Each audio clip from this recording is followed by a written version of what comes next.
In today's video, we're diving into the legendary Rousseau Gambit.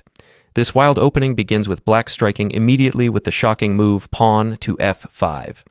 Let's break down the tricks, traps, and hidden ideas behind this bold choice.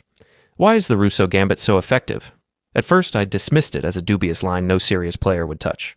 But once I dug deeper, I realized it's far more dangerous and deceptive than it looks. And that's what makes it so powerful. Let's rewind for a moment. After white plays bishop to c4, putting pressure on that active diagonal, black suddenly responds with the shocking move, pawn to f5. At first glance, it looks suicidal. Black gives up a pawn for free, opens the diagonal toward the king, and weakens their whole position. Everything about it screams bad chess, or so I thought. But here's the twist. It's actually incredibly dangerous. It's nearly impossible for white to figure out the right response over the board. Think about it.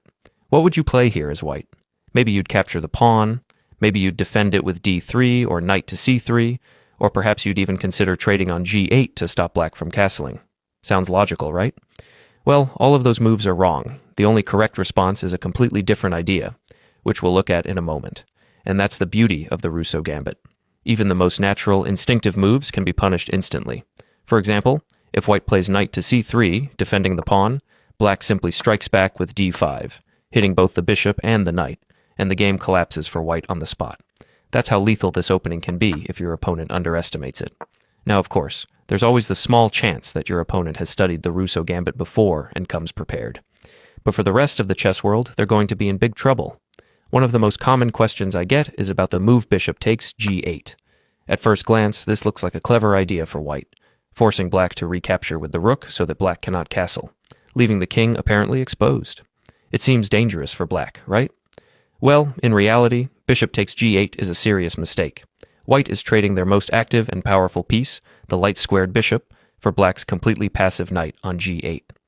On top of that, white surrenders control over many key light squares in the center, which only makes it easier for black to see space and begin an attack. Usually, after bishop takes g8, white follows up with pawn takes f5. It looks tempting. Why not grab the free pawn? But this too is another common error. After white captures, black immediately pushes pawn to a4. Suddenly, white realizes too late that their knight on f3 is in deep trouble. The knight cannot retreat to d4 or e5 because those squares are covered by black's knight on c6. It cannot move to h4 or g5 either because those squares are controlled by the black queen. In other words, the knight is trapped, and white's position collapses almost instantly. That's why the move bishop takes g8, while it might look attractive, is actually the start of white's downfall in this opening. In this position, white is left with only one passive option, retreating the knight all the way back to g1. And you can already see how miserable that looks for white. It's as if white has already given up and is just setting up for the next game. That feeling is actually quite accurate, because the position is already very bad for white just a few moves into the opening. Now, there is one little detail you need to watch out for when playing the Rousseau Gambit. Since you pushed your pawn forward to f5, it sometimes gives white the option of bringing the queen out to h5 with check against your king. At first glance, that may seem concerning, but in reality, your position is so strong here that you don't even need to worry about it. Yes, you could play a move like queen to g5 to shut down white's queen and create counterplay, but it's not even necessary. The simplest and strongest plan is just to continue with pawn to d5, taking control of the center, preparing to develop the bishop, and putting pressure on the pawn on f5. In fact, white playing queen to h5 is yet another mistake. Why? Because it only looks like an attack. One of the golden rules of attacking is that the attackers must outnumber the defenders. Here, that rule is completely violated. Black's king is surrounded by defenders, while white has only the queen attacking alone. That kind of attack is doomed to fail. For example, if white plays queen to h5 check, you can calmly respond with pawn to g6. If white trades queens on g6, not only is the attack over, but you actually gain a bonus. Your rook on h8 recaptures and suddenly becomes active on the open g-file. So once again, white's so-called attack simply backfires and helps black improve their position. Often, white will grab the pawn on h7, thinking they're winning material by attacking your rook, but after you calmly play queen to g5, it's already time for white to resign. With this single move, you defend your rook, attack white's queen on f5, and also target the rook on h1. On top of that, there's another hidden threat, rook to h6. Once that rook lifts, white's queen is nearly trapped. Think about it. There are 10 defenders around your king versus one lonely attacker. Of course, the queen is going to get in trouble. In fact, the only escape square is queen takes c7, but after bishop to d6, the queen is captured and the game is over. Now, going back to the main line of the Rousseau Gambit, let's look at the most common move white plays. Pawn takes f5. At first, this seems logical, but it's actually a mistake. By capturing that pawn, white allows your pawn from e7 to advance to e4, kicking away the knight from f3. Most opponents will panic here and retreat the knight all the way back to g1, where it sits completely passive. From there, it's easy for black to dominate the game. However, stronger opponents might try something trickier. Knight to d4. This move looks clever because it offers the knight as bait, hoping that if you capture it, white's queen can jump out to h5 with check.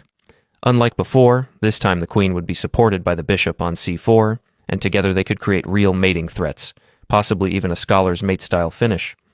That's why against knight to d4, you need to be precise and avoid giving white this counterplay. Of course, you don't want to allow white's queen to jump to h5, but the solution is very simple. Just play knight to f6. This develops naturally while covering the h5 square, so the threat disappears instantly. Now the knight on d4 is still hanging, so white usually captures on c6. You can recapture with either pawn, but taking with the b-pawn is often stronger in practice. After that, white will often castle, and you reply with pawn to d5, seizing the center and hitting the bishop. Once the bishop retreats, you recapture the pawn on f5 with tempo, developing your bishop at the same time. From here, your position is excellent. If white tries pawn to d3, you calmly develop bishop to d6, pointing directly at white's king. Even if white trades in the center with pawn takes a4, you simply recapture with the knight and maintain strong activity. At this point, nearly all of your pieces are harmoniously developed, both bishops aimed at the king side, the knight controlling key squares, your rook ready to come into play, and your queen prepared to swing to h4. The middle game plan is clear, a direct kingside attack, and because white has already slipped in the opening, they'll be on the defensive from here on out. Now, maybe a computer like Stockfish could defend this position, but for a real human being, it's nearly impossible. In practice, most white players try rook to e1, hoping to pin your knight and maybe prepare pawn to a 3 or something similar. But this move actually backfires because it weakens their castled king. Here's how you punish it. You strike immediately with bishop takes h2, a classic Greek gift-style sacrifice. After white captures with king takes h2, which is forced, you play queen to h4 check. The only move for white is king to g1, but now they pay the price for moving their rook earlier. You continue with queen takes f2, and suddenly white's king is wide open. After king to h2, you can simply castle, bringing your rook into the attack. There's no immediate forced checkmate, but white's position is collapsing. There are no defenders around the king, while black has multiple attackers ready to strike. The attack is overwhelming. To give just one example from the game we're analyzing, after knight to d2, black unleashed the brilliant move bishop to h3, threatening queen takes g2. If white dares to capture the bishop, then queen to g3 is checkmate on the spot. A beautiful finish to a devastating attack, all born from the Rousseau Gambit. Thanks for watching.